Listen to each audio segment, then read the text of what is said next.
Doc Slab Audio on music production and audio engineering.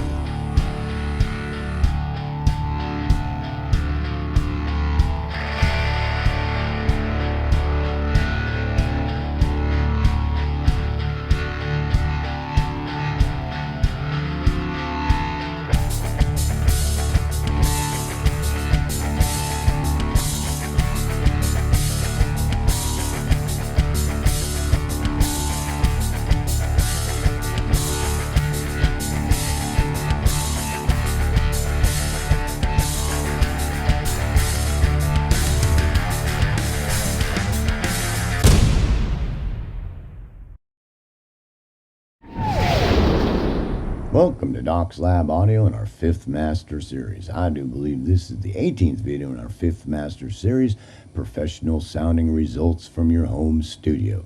And in this video, we want to talk about computers and computer concerns. So first of all, again, we are not doing scientific work. Do not think you need NASA to make a music production and have it come out sounding professional. You do not. Trust me on that.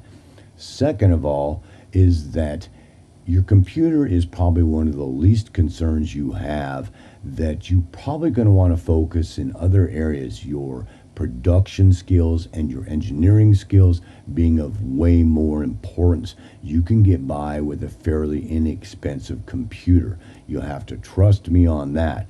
Sometimes to save processing power, you can render tracks after you save a copy before you do, as you do things, so you don't have a lot of processors running.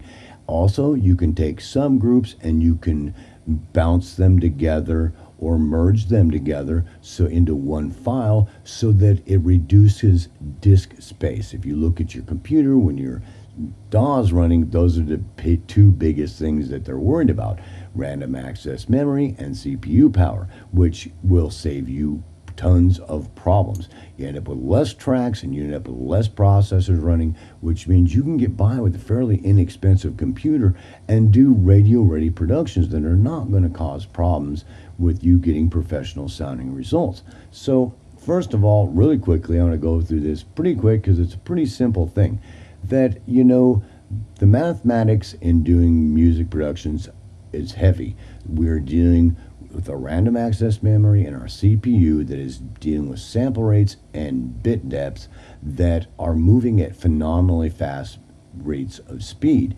And everything you do gets transferred into a bit and a sample at certain, well, I should say a sample at a certain bit depth.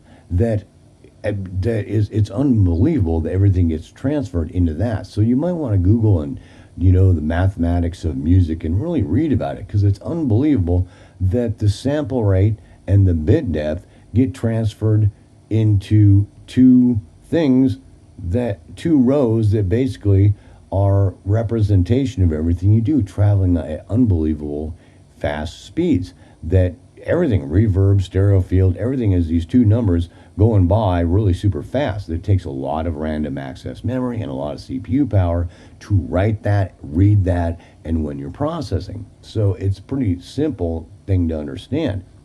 So when you get in there, there's other digital signal processors, DSPs, that you can get as outboard gear or incorporate into your computer, things like Shark processors and things like that. But that's some heavy hitters. That's some money.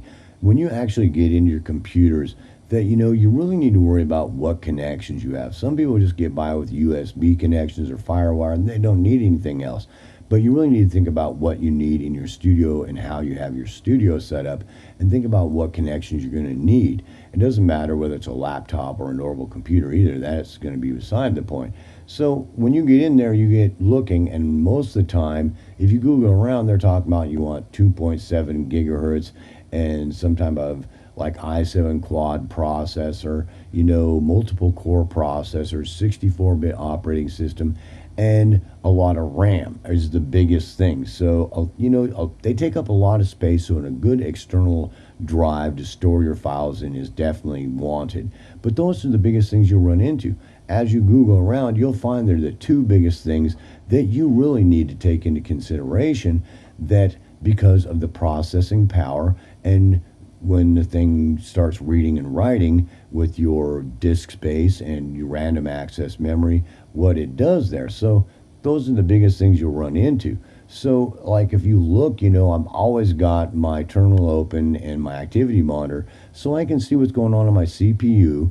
I can see where it's going. I can see what's happening with my memory. I can see how many threads I got going and, how much it is. And I can look at my disk and see how much it's reading and writing per minute, because most times that's the biggest problem whenever you look like your activity monitor and your DAW.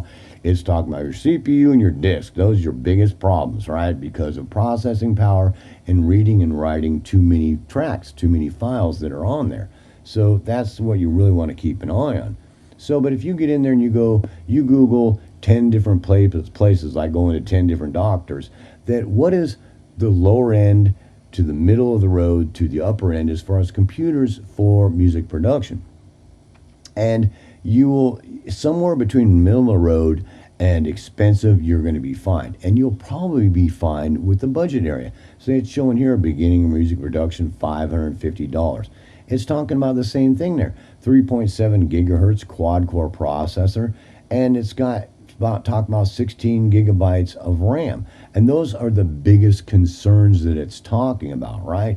Those are the biggest problems. I mean, graphics are cool and stuff like that, and you want out external storage, but those are your biggest concerns, and that's for $550. You can get a radio-ready production done that you could send to MGM or Hollywood Music Studios and say, I did this on my little $550 computer, and have professional sounding results if you focus on doing good production and doing really good engineering and the other things we talked about, right?